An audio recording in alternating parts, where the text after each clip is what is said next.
Hello, 1 2 1 2. Okay, good. All right.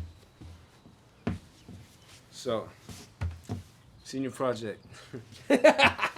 So my first question for you is, what is your name and where are you from? Gregory Beylerian, and I was born and raised in New York City. New York City. Yeah. All right. So, do you have any big artists that influence you into becoming an artist? Um, the first artist that I remember exciting me, when I saw uh, works he did was Dali. Dali. I Yeah, was maybe I'm like familiar. 14 or something. And I was like blown away. But when I got a little older and growing up in New York City, the artists that really inspired me were the art scene at that time, which was the early 80s. It was Andy Warhol, who I met. It was before he died. Keith Haring, Christo. Those were the visual guys. They were doing really cool things. Basquiat, if you know any of those guys. Yeah, familiar with And some then, of them. in the photographic realms, it was like Helmut Newton, Araki, and Mapplethorpe. Nice. Those were the guys that really shaped my interest back. Interest. Yeah, and my inspirations. Nice. Yeah. So next, what kind of art do you consider like yourself to make? What kind of art do you make? What kind of art do I make? Like, I mean, I guess you make kind of. Let me see your everything. question. Yeah. Let me visually see it. Question 3. Why do you make this type of art? Why are you drawn to this subject? Why do you make this type of art?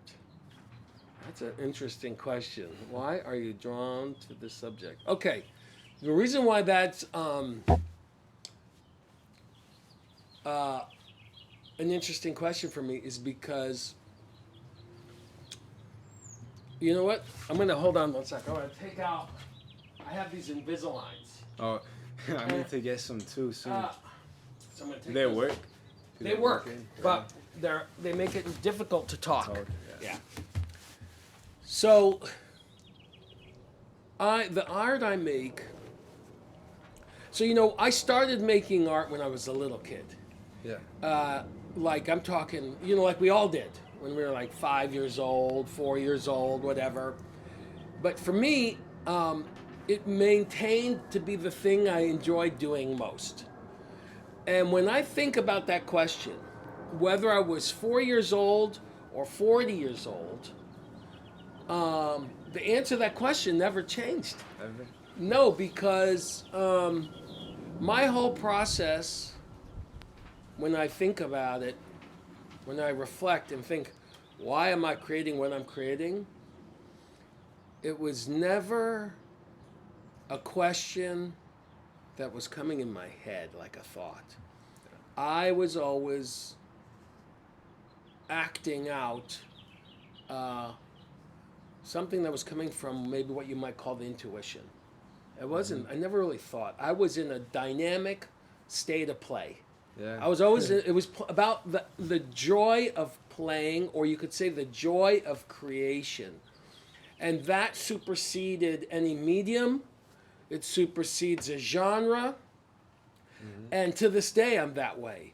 That means I can be sculptural one moment, which is how I was when I was young, because I didn't have any skill per se of drawing. I didn't think about art being that way. I had no definitions of art. I didn't take art classes.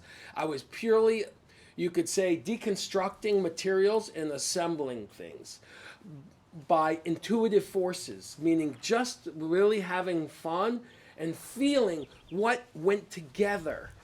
You see what I mean? So it came naturally. Yeah. And I allowed myself, because I hadn't been told how to do anything. Yeah. I wasn't listening to any kind of official kind of professional or a teacher or a parent. No one was there. I was doing my own thing by myself, and I was just feeling what came naturally to me. That's nice. And then I had to relearn that because when I went to college, I was really given a kind of a lot of protocols on how to do things. Did you go to an art school? Yeah, art, design, and photography.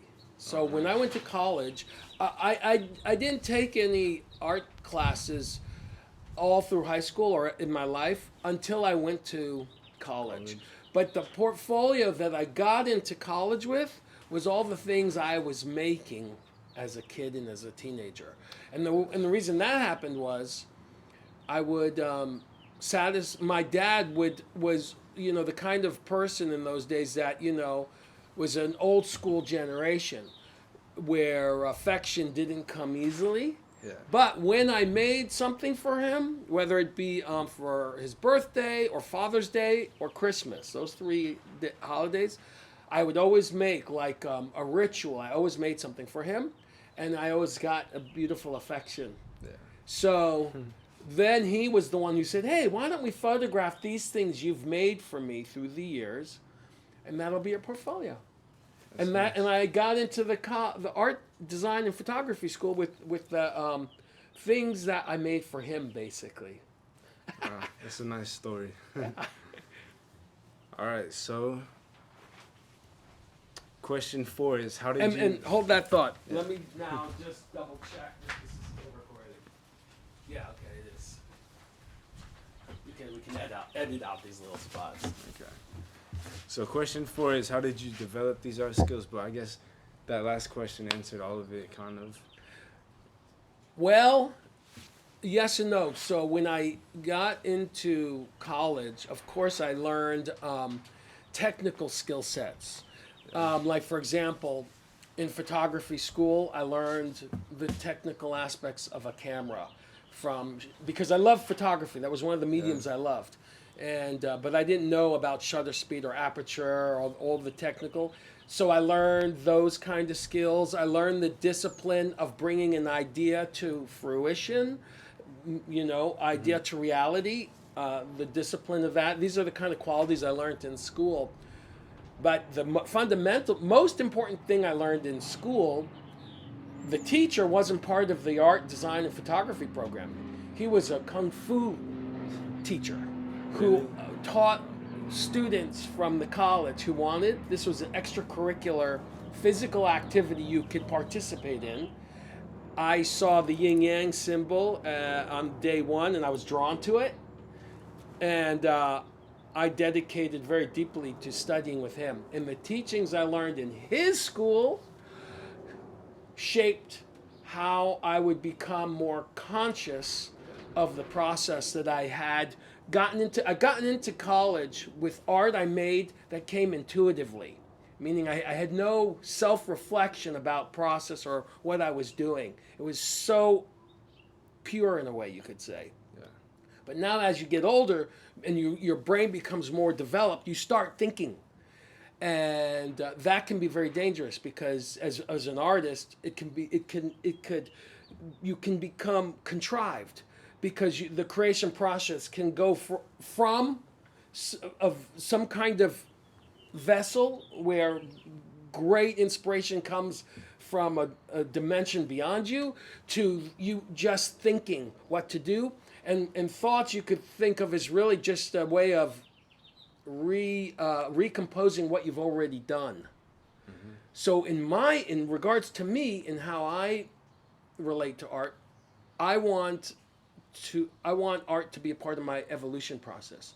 I want it to be about my growing process. I want to like an adventurer. You're trying to find new places, new discoveries. I'm not interested in doing the same thing for 20 years. Yeah. I want to push myself. So for me, as an explorer, the idea is creatively, I have to go beyond my thinking space. Why? Because that's outside the comfort zone. So you could learn a few techniques and know what can make a pretty result and stick with it. But then you're going to be stuck in that space. Yeah. So I learned from my Shaolin Kung Fu teacher, deep principles that I then integrated into my adult life that would help me guide my way into a state of continuous self development. Because I see my artistic growth and my human growth in parallel. So Okay. for me, making art became a meditative exercise in self development and growing as a person. That's Okay. how I adapted art and life into one. Yeah. Let's see. All right. Question 5 is, do you make a living off of art? Do I? Yes, of course. Of course. Yeah. But in what way? Like, So, making a living off of art, that's the easiest answer and the most difficult answer. yeah. The reason why it's both is because, and it's connected to the what I was saying in the previous question. You to live from doing what you love, because that's what it is, right? If you're choosing to be an artist, it means you're taking a very courageous path. Yeah. You know, a very courageous path that society doesn't give you a plan for. See, if you want to be a doctor or an engineer or a mechanic or whatever it is, there's a kind of a plan, and you do these things, and you get a sense of, and if you do them well enough, you know you're gonna make more or less this amount of money. You'll have this kind of lifestyle. You can kind of get an overall sense. Yeah. Art, a life of the artist doesn't have any of that. Yeah. No guarantee. There's right, exactly. Now, the intriguing element about this question is that there's no guarantees, anyways. I think it was Helen Keller who said it best. Who she was, deaf and blind, and so some of the wisdom that she spoke about was the illusion of security. And because when you're young and starting to make your life and make these choices, you're going to be confronted with this question. Because you're going to, and on the other side of that question is a big, huge wall of fear. How am I going to survive? How am I going to support myself? That's why this is going back to the Shaolin thing. You see, the thing you learn about Shaolin Kung Fu is you have to, one of the things I learned from those teachings, and you learn this on day one, the person who takes this path is making a decision that they're going to be the manifester or the captain of their life. You're going to be the creator of your life. And it's a neat metaphor for an artist, because if you're choosing to be an artist, that means you want to use your energy to create. Now, when we think about that, you could think of a drawing or a sculpture or music or a poem or a script for a movie. But do you ever think that means you're developing your self-awareness so that you can create the life that you dream? Now, it's the same thing. And so this is why the principles I adapted from this ancient tradition became so important to me, because it was a framework of how to become the master of your life.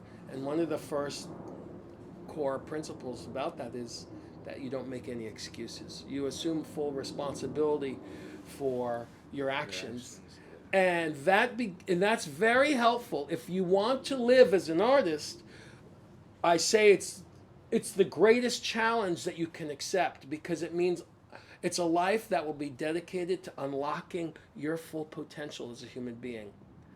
Now, in what way will that be? It could very well be well beyond what you can even imagine, because your imagination is just reshaping whatever you can think of in your head.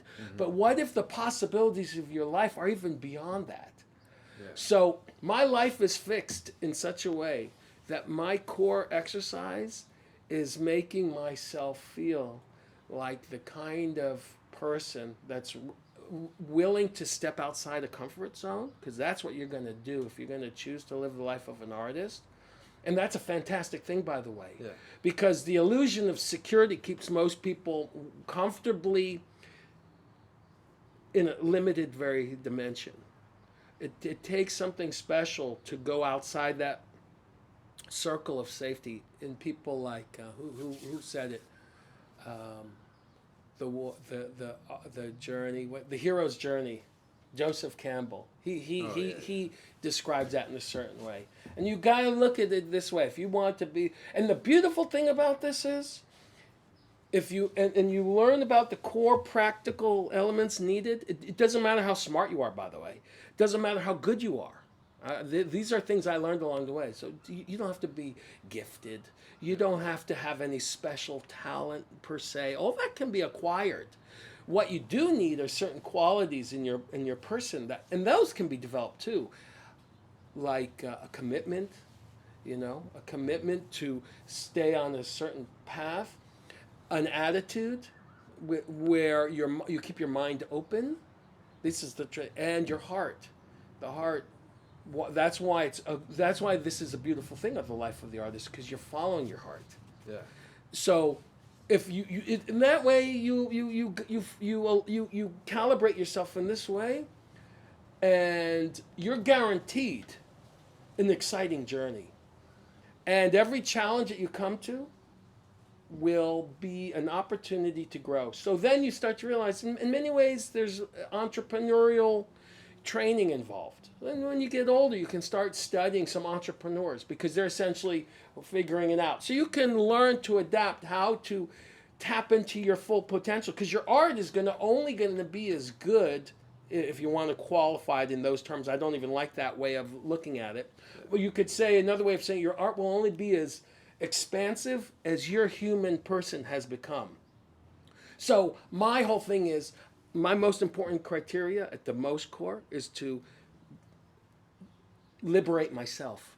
Yeah. Because as liberated as I am as a person, then my art will be a reflection. Because your art is already a reflection of your dimension of consciousness. I know this might sound a bit esoteric, but you can always ask me what you mean by that. But it's really a mirror of your consciousness. So imagine if the whole journey is about you making yourself into a dimension of potential, flowering the sweetness, and not closing down by holding beliefs and concretized ideas, for example, in the head. That's why in the old Shaolin tradition was keep the head open. That means you're not in a state of judgment. When we make art, maybe you remember that time we did, you're not saying, oh, this is good, oh, this is bad, oh, I picked the wrong color, oh, no, this is like all these kind of mental constipation that interferes. So it's about just learning to be in an open-minded state, because where's that discovery? That discovery is on the other side of what you were thinking about. It's beyond there. That's where innovative or transformational art comes in. And that's ultimately, for me, because I'm interested in making works that contribute to the culture I live in. So I would like my work to hold a resonance that helps transform the consciousness of society, have a vision in it. I think some wise person or some old wise book said, where there's no vision, the society perishes. So artists, you could say, if you're looking for your purpose in life, you're going, what is the point of this? Am I making just pretty stuff for a wall to decorate a house? No. If you're a decorative artist, that you could be doing that, and there's nothing wrong with that. But in my case, I would like to participate in contributing to the growth of our humanity through my work, through my art. And that means I have to go on such journeys that I've described and challenge myself. And that means jumping off cliffs, metaphorically, and being okay with feeling uncomfortable about that. Getting comfortable with, falling. You're not going to hit anything because it's a space, but you are in free fall. Yeah. Learn to dance in that space and get comfortable with that. And then you start to feel the liberated states. Mind you, I'm speaking after, 40 years about this. Yeah. When I was your age, I didn't think about any of this. I just saw a canvas and started Right. having fun. Yeah. This is what you think about when you've been doing it for 30 years because you start Yeah. putting words to it. Yeah. So you have to be extremely open-minded, take a leap of faith and all that. Yeah. Yeah. Oh, yeah. Right. Because you were saying how to make a living from it, right? Was that the question? I totally went on a tangent, but I could bring it back to that if that's what it was. Was it about money? How, right? Do you make a living from your art? Yeah. No, that was a perfect answer. You, anyways, if there was money involved or how to survive on art, you do what you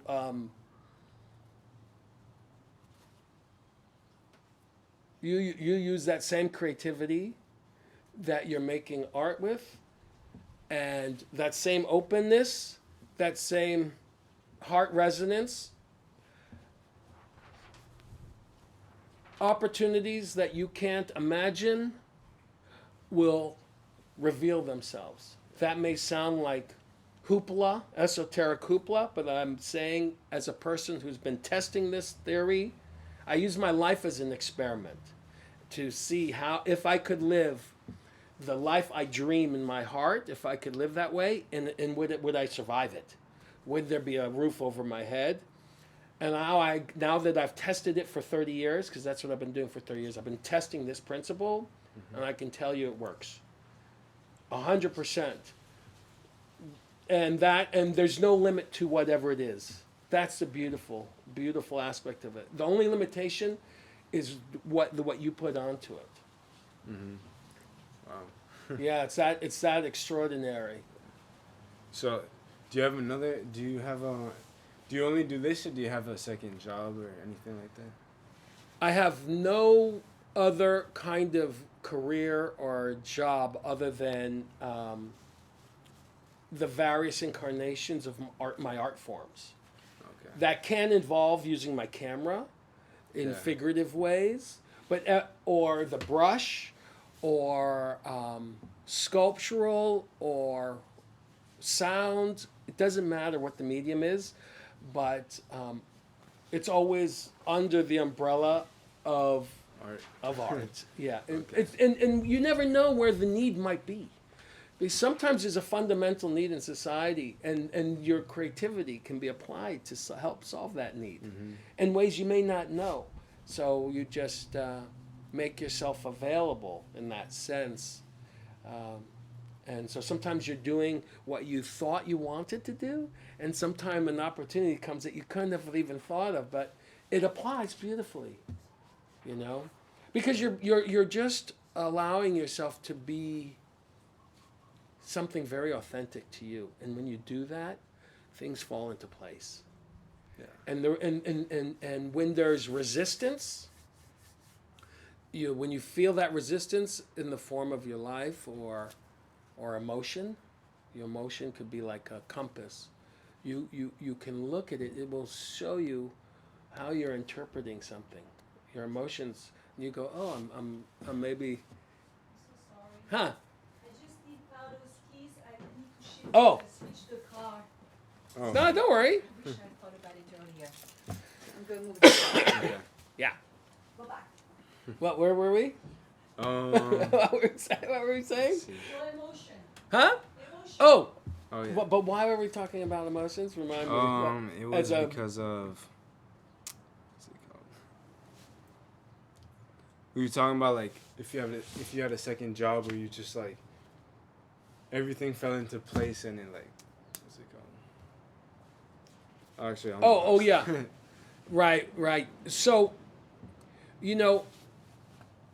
on the most basic fundamental level, you do the best you can and you take whatever jobs that work. And in my case, what I did was I experimented. I was always, because a lot of things you don't know. You don't know what you're gonna like and what you're not gonna like. So I would try things. Oh, let me see here, let me see there. Sometimes it wasn't even a question of trying. Like when in my younger years, whatever the job was, I might need it. Maybe there was a few kinds of things, but they all worked. Like for a year, I worked. I'd focused so much on school and education and working in studios of important people. And I got burnt out on all that. It was the New York City mindset at the time. So when I rode my motorcycle to California, I was like, I was so focused because I was in an environment of this is how successful people do it, and but I was like, I wanted to change the pace. I found a job just working on construction with some friends, and I loved it. You get up at 6:30. I learned how to pour concrete, how to make walls. I'm learning all the physical stuff, and you're working outside. You're not sitting on a desk in front of a computer. And then, you would end at 4 o'clock. I loved it. It was amazing. And I learned so many practical things. I mean, I made sculptures from learning how to set posts in the ground. Like, it all overlaid beautifully. So when you're, young, you just, you see, when you're following being intuitive like what I'm describing, you take opportunities. And then as you grow and as you get feelings about how you might want to live, those ideas, as they come, you respond to them. And so I did many things, but everything you do informs you in your work. Yeah. So there's no wrong way to do it. You never have to feel like you're wasting, your time or your energy. Yeah. So everything comes together. Especially if you're present and appreciating the moment, and there's something about an attitude. And when the moment comes, when you see a new road to take, okay, you can take it. But a lot of it is like disciple kind of training, But the reality is, at the end of the day, whatever the opportunity is, see, everything can be, every situation, that's why it's good not to judge. Because you could break your leg and end up washing dishes and go, oh my God, look at my terrible fortune. But the circumstances that you found you're in because of those situations happening ended up putting you somewhere else. Very vital. And so one of the mindsets to develop for my life and my art is to not be always saying, this is good, this is bad, because you don't know. You pay a great attention to what's going on. You're alert, but you want to be relaxed. You see, if you start going into your head, this is sucks, you start creating tension.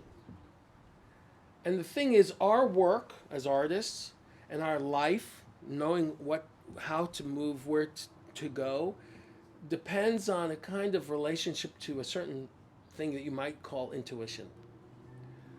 So how do you access that intuition? One of the things I could tell you is that you need to be relaxed. Yeah, think freely. Right, and the way you stay relaxed is you practice to stop judging everything, because that's from a discriminative point of view. And the problem with that is not only does it offset your emotions, right? Because your emotions are a consequence of looking at something in a certain way. Instead, what we do is when you start to feel something negative, you be observant and see how you can transform that negative into a positive. That's one of the things. So then you're using the energy. The emotion itself doesn't have to be bad just because it's negative.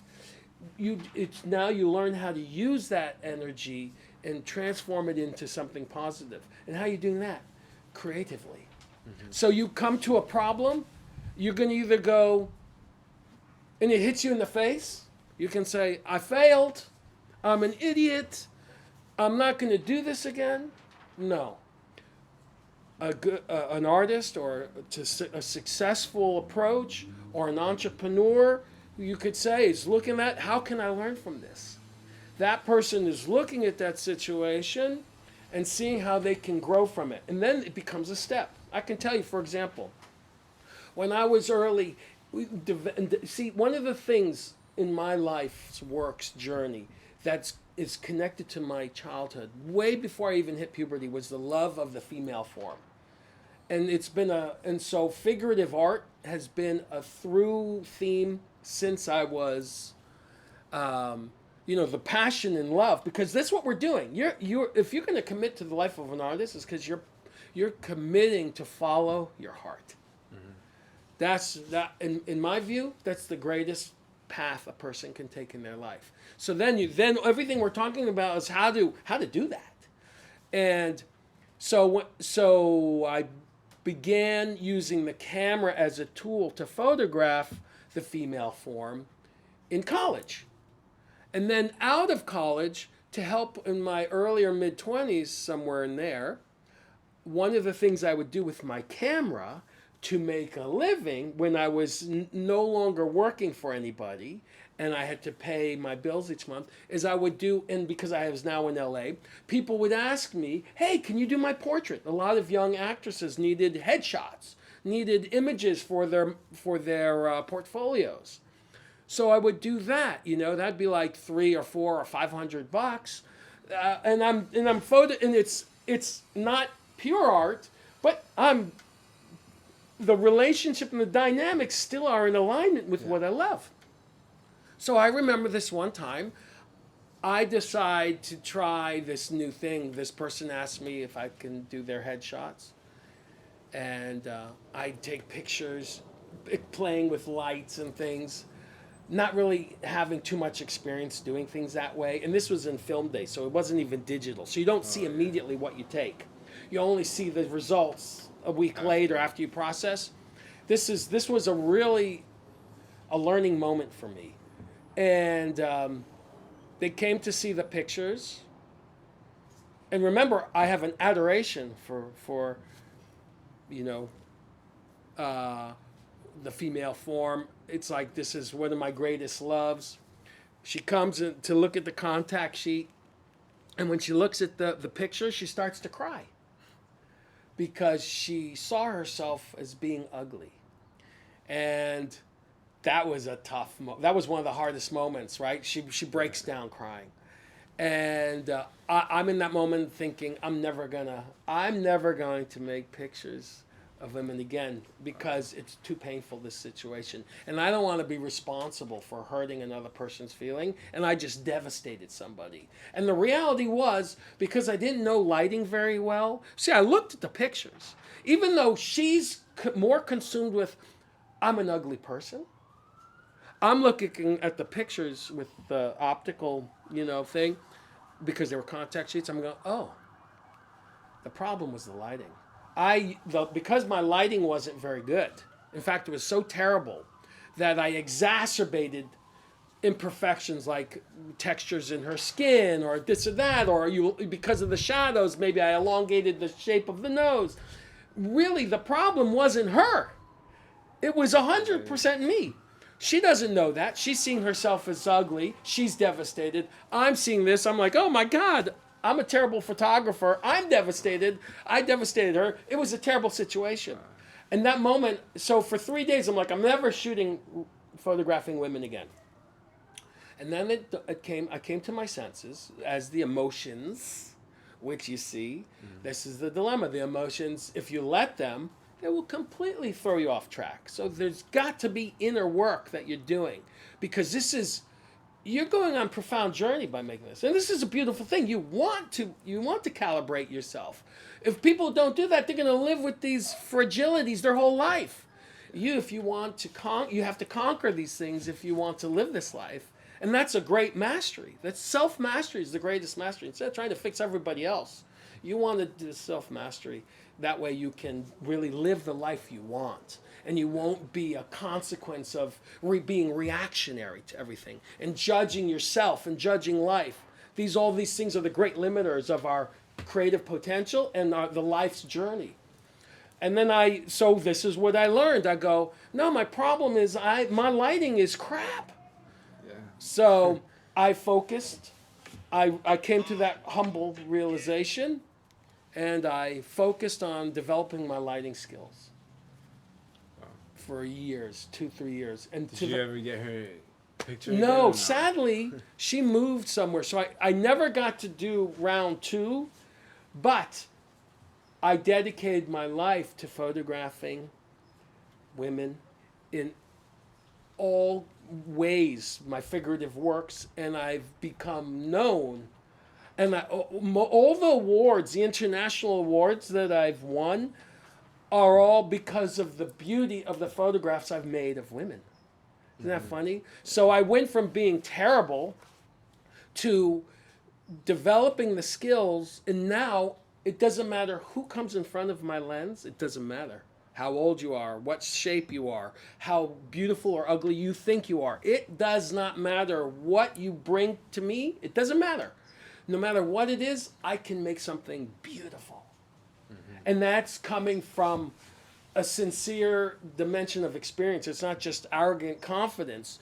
It's because I've had 25 years now to test it and realize I can photograph any woman who comes to me, no matter what it is, because I developed what the skills I needed to do, and I didn't disobey my love. You see, I could have ran from it. So if you have those heartbreaks, if you really do love what the underlying aspect is, then you find a way to overcome it. And then because of that hardship, my abilities grew, and I transformed as an artist because I used that terrible situation as a learning step instead of walking away from it. Yeah. You see what I mean? That's the long-winded explanation of how you use the challenges in your life to grow from. Okay. Yeah. Wow. That makes sense, though. Yeah. That's humility. That's one of the core principles. You see, you learn humility. It's hard because as you get older, the ego gets bigger. Yeah. So if you don't keep it in check, you walk around thinking. The worst thing to do is be that 25 years later guy with the camera in his sense saying, I'm an expert. I have nothing more to learn because I'm so good. No, I'm like, still, when I come, yes, all that experience is with me, but I'm still the humble student. Yeah. You're still learning. Still learning. Always. Because I want to continue to grow. Yeah. The minute you think you know it all, that's it, you're done. So the greatest masters I've ever encountered hold all the wisdom of their experience, but they still keep the beginner mind attitude. What does that mean? Open. Yeah. You keep the mind open. That way you can still go to the next step. You know, you can never end evolving. All right. So next question is. Let me double check. Oh yeah. Yep. Okay, cool. 38 minutes. Not bad. Perfect. Okay, so what is the best part of being an artist? There's a lot of it. Living the life you imagine. Yeah. Your life becomes a reflection of your creativity. It's not just when you walk into the studio. It's everything. From the relationships you will have, in my case, everything is a consequence. So you're truly living. It's what's here. This is the core of my reminder.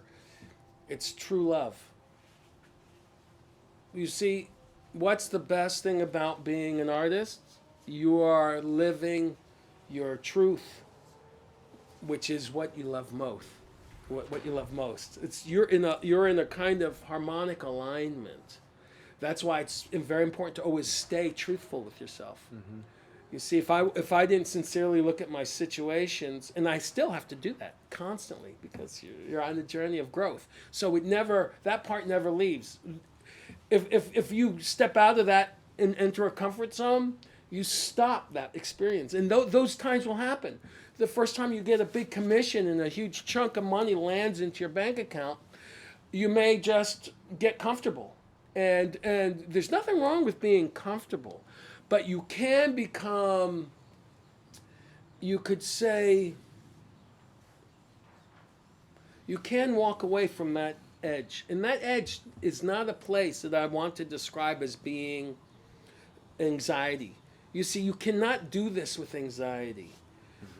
In the beginning, there's gonna be those emotions because you're doing things that are very courageous. You're walking to the edge and you're taking risks. Yeah. Okay? There's no way around it, by the way. If you want to live this awesome life, which is basically a freedom, shaping life the way you want it to be, and that can be anything, mind you. I don't even define, oh, that means I'm going to be drawing pictures or making photographs or sculptures, or it's got to be this theme or that theme. Maybe that's a little bit unconventional, but for me, I'm completely open. And you know what that means? Right now, I'm going to be participating in some exhibition next week, and I'm going to be doing augmented reality sculptures that you can only see in the metaverse. Now, if you had asked me what kind of exhibitions I'd be doing 1 year ago, I would never have thought that they'd be non-physical, three-dimensional structures that you can only see in this other dimension. And maybe if I had said, I'm a fine art photographer, or I'm a painter, if I had said that way, I wouldn't be doing this. Now, that doesn't mean you have to be like me. All I'm doing is I'm following my excitement. What does that mean? My heart. Yeah. So where's your highest love in the moment? Follow that. So imagine what is the life? Wherever that is taking you. So I'm using my heart as a compass. So imagine what that means. If you and having the courage to follow it. Yeah. Because most are going to say to you, only 1% to 3% of artists live from their art. So how are you going to live? That's what I was heard constantly. There's going to be you. There's going to be outside forces challenging you and questioning you, and then you're going to be questioning yourself. What the hell am I doing? How am I going to do it? I'm saying, where there's the will, there's a way. So and part of finding that way is you can't live in anxiety. You can't live in a state of depression. Why? It's not because I'm not saying, because negative energy. No, we know beautiful poetry and lots of great music and great art has come from that. But that's transforming those energies. I'm talking about calcification, a continuous state of being. Why? Because imagine that your intuition comes when you're relaxed. And tension squeezes down on the access to that intuition. Mm-hmm. You will see this. Why do you think people come up with great ideas in the shower, for example? Because they're relaxed. Yeah. So you don't have the map of your life, which is beauty. It wouldn't be exciting if you knew everything in advance. It is an adventure, but every moment is a crossroads. So how do you know if you're going to go left or right? There's going to be countless times. It's every day on small levels when you're driving, and then there's bigger questions. Oh, should I take this or that path? You don't know. So how do you know? You learn to feel intuitively, and that takes a little practice. And that intuition, this is what the masters had said. I tested this theory. They said your intuition's never wrong. You just have to be able to discern what's your intuition and what's the noisy director in your head, that voice in your head. That's not your intuition. That's not the one I'm talking about. Not the lower mind that's got a lot of shit to say all the time, judging this, judging that. No, the intuitive voice is something else, and you'll get to understand what that is. But for me, that's what I did. I learned from esoteric teachings that the way to have access to that intuition is heart kept the frequency up, right? So you're following what you love, and you're managing that. That's your responsibility. Your responsibility isn't the heart of your parents or society or your teachers and how they feel. Your responsibility isn't to make everybody else do what you want or be the way you want. And because you can't. You'll never you'll never find a reality like that. Nowhere. Not your wife, not your children, not your husband, not your mother, nobody, not your best friends. No one will ever be that for you 100%. You may get 50% or 60 or 30 or 50. So, but you do have 100% access, and this is another thing. You have to choose this to say, no, my heart resonance is mine, and you become the keeper of that. And I'm saying to live the life of the artist, which is the most awesome thing, but to be awesome and not be a life of misery and crap. Heart must be managed and kept high, and you make no excuses for it. I know it's hard sometimes because it's, that person did that to me. Life has thrown the sour lemons. You see what I mean? Because the judgment says, oh, bad. So then if you learn, keep the mind open, oh, maybe I can make lemonade from those lemons. You see what I mean? This process, keep your heart high resonance, keep the mind open, then intuition helps you. It's a very profound thing I'm saying, okay? What I'm talking about, maybe you're not going to hear very often. I'm just saying this is how I'm doing it. I'm sharing the approach I did. And that's how everything is manifested in my life. Everything. And the same protocol I'm talking to you about is how I make it work. Okay. Same thing. Wow. Yeah. I know I'm loading a bunch of stuff onto you. Yeah, it's good. It's a lot of information. Yeah, it's a lot of information. Yeah. You can listen to it when you're wondering, what the hell do I do? But that's why it's important to practice. That's why some kind of meditative training, breathing, these kind of things that yogis or Shaolin teachings have done for thousands of years. Why? Ultimately, you're learning to balance what? Your body with your mind, your emotion, and your energy. These four things. So breathing, you learn how to breathe properly. That's from here, the Tantian. That's the Chinese word from it. It's just below your belly button. I'm going to give you the quick express course. And most people forget. When you're a baby, you breathe there. You find a baby and look at their stomach, you'll see they're breathing from here. As you grow up, you forget how to breathe, and we breathe shallow from the chest. It's very important. I won't get into the mechanics of why it's so important. We could be here for hours. But the point is you have to learn simple techniques to harmonize these four fundamental aspects of yourself. So you learn to breathe from here, in through the nose, out through the mouth. Okay? That's it. That's the most fundamental thing. And you're observing. So you put your mind in a non-discriminatory, non-judgmental observation mode. So you become the awareness, the observer. You observe your system. You observe your thoughts. You just don't cherish them. They can be there. You're not going to win if you try to arm wrestle your thoughts. You won't win. But so the difference is, don't cherish them as being right or wrong. They're just there. So you treat them like a cloud. You don't wrestle them. You don't identify with them because they're all interconnected to what's been told to you, how you've been conditioned, the belief systems, your culture, all these factors. But if you want your life to be greater than that, and if you want your art to be greater than that, you don't want to be defined by that. Otherwise, you're going to be defined by the traumas that you've experienced in your life. Maybe certain teachers or certain people in your life repetitively told you you're a shitty person or you're never going to amount to anything. So that's what you think. That's what you believe. So I'm saying you demolish belief systems altogether. If you don't have experiential evidence of what it is, then you say it could be true, it may not be. You stay open. You don't have to say you know. So most people are running around telling me they know. This person's good, this person's bad, this situation's good, bad, judgment. This is how you get.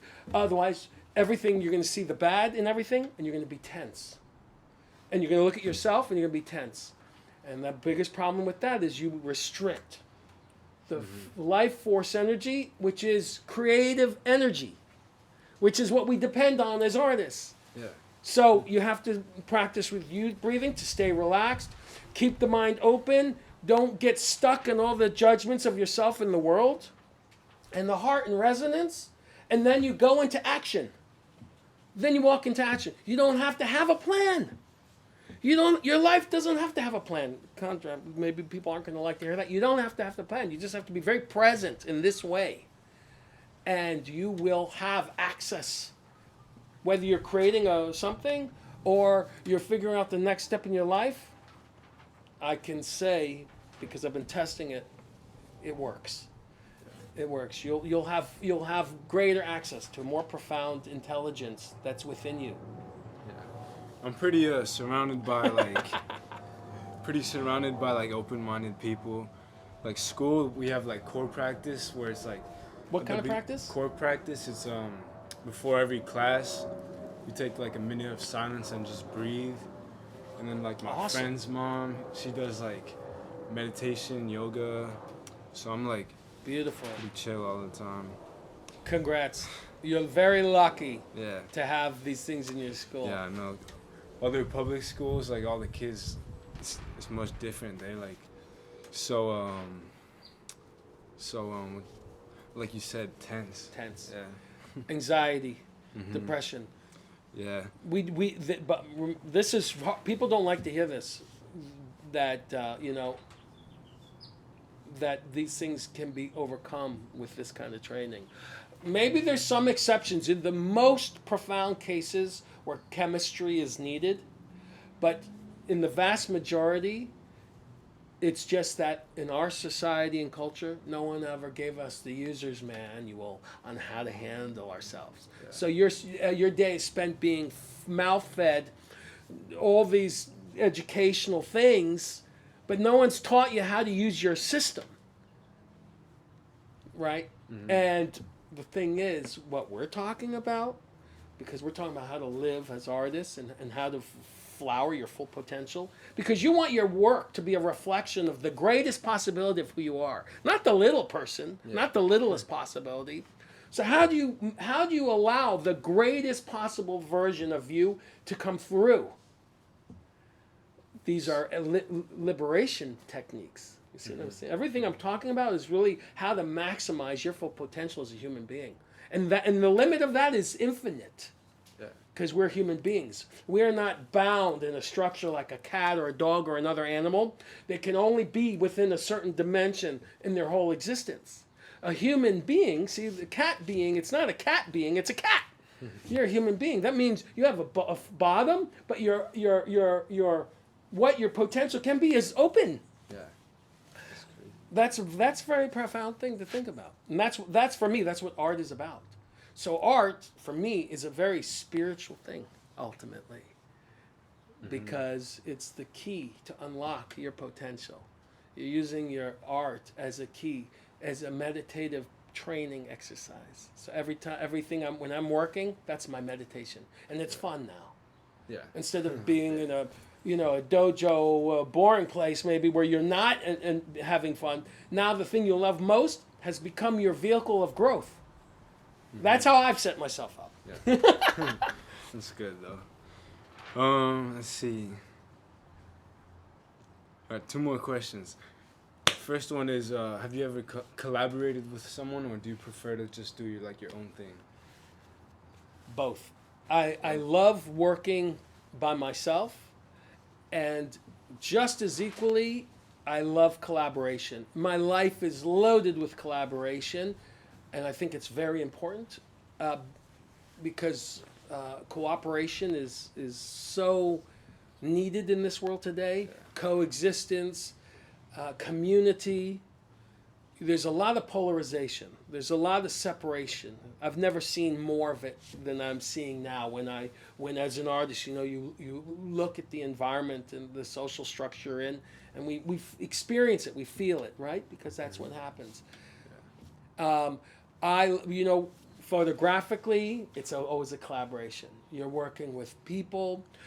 Musically, I love playing music. So every week, everything we're talking about, I explore it in sonic terms, in literally musical frequency, but in improvisational.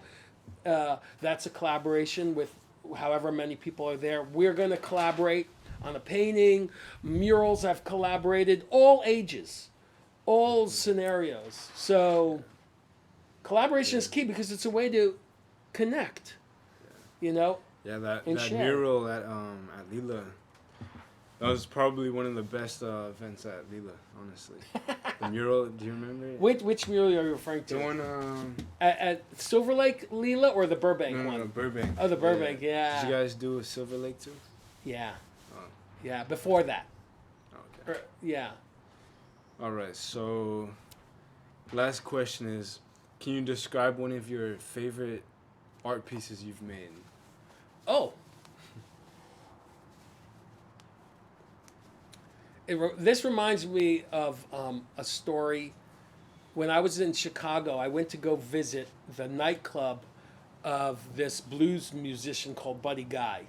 And I loved his music. So I was in Chicago and I heard he had a nightclub, so I went. Sure enough, he was there. Yeah. I was like, oh my God. And at the entrance, behind the table, the counter, there was all the CDs of all the music he'd ever made. A whole wall of it. I couldn't believe it, how much music he had created in his life. So he's right there. I go up to him. And I told him, I says, hey, I love your music. And I asked him, which is your favorite CD? Because I want to get the one that he's telling me is his favorite creation. This is why your question, I thought of this. And his answer to me was, each one is like my children. So I don't love one more than the other. They're all my offspring, my creation offspring. So, of course, when he left, I asked the guy behind the counter, hey, which is... And he says, oh, this one, recorded in France in like 1977. I bought it. And I made so much art with that album. I played it nonstop for years because it was so amazing. So to that, I could say I can really relate to what he was saying, because at least from the perspective of the making process, I'm following my love constantly. So that dynamic of true love is always there. Even in a situation where someone, maybe a front, the circumstances weren't designed by me, I learned I could still adjust myself so I could bring that quality to that. See, I think you had wondered, like, maybe on the collaboration thing, like what happens if, you're dealing with certain dynamics that just don't gel well, right? Well, there's a way to adapt, and you learn this especially when you're working with people with a camera. See, it's very much human-to-human contact. And you're dealing with the dynamics of another human being.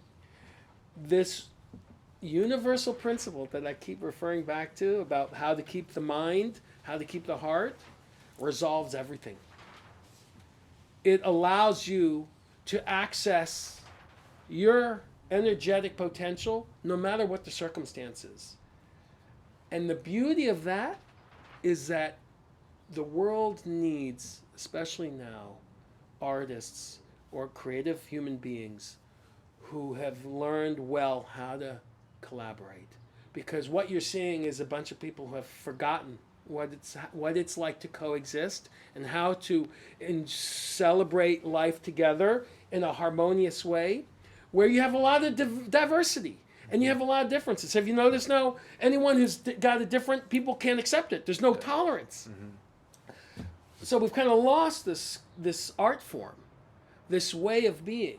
So, as an artist, when we go back to what's the value, you could say in our own way, in our own little way, grassroots way, and whoever we touch, if you can demonstrate how to collaborate, we can then help each other to evolve. Because if two people come together and you have a different idea than me, you see, the current scenario would say, we're going to fight it out. And whoever's stronger, their idea wins. That's the way that everyone's doing it now. Doesn't matter what topic you want to pick. That's pretty much how everyone does it. Mm-hmm. Who's better? Who's a better fighter? Who's a better at winning an argument with words? Who's got more science to prove? Right? Everyone, but it's like my way or your way. Yeah. No, this way that I'm saying is if we share our perspectives and bring it together we can create something that's an evolution that utilized both of us. And that's the ultimate bridge of unity through the creative process. So I kind of went back to collaboration, but I would tie it up with what's my favorite work of art to say where we can be of service in this way. So it's I'm leaving it open-ended. It's not anything I've already created. I would say I've yet to create it. Mm-hmm. That's what keeps me going. I'm still powered to keep going because it hasn't happened yet. Yeah. I've experienced it in my dreams. I have had a few dreams in my life where I saw my exhibitions and I woke up and I was like, damn, those paintings were amazing and there's no way I can figure out how to create them in this reality. But they blew my mind in my dream. And that made me realize that's why I keep going. Yeah, just keep going. Keep going to see if I can, birth these treasures. Mm-hmm. And then your life becomes a popcorn trail of this journey you embark on, and the wish is that this trail in some way will inspire younger people or generations to come, or who knows, maybe a lawmaker who may contribute to the benefit of our society. You never know how it might be. Or just making someone feel better about themselves and more beautiful. Finding their inner beauty that they went through self-loathing. Now you showed them how beautiful they could be. That's in like the figurative works. That's part of how that is. And now see, instead of making people cry, I make people feel good about myself. Oh, wow, I really am a potential art form. Yeah. So. All right. That was perfect. Thank you. Right on. Thanks for being here. You ready to make some art? Let's do it. All right.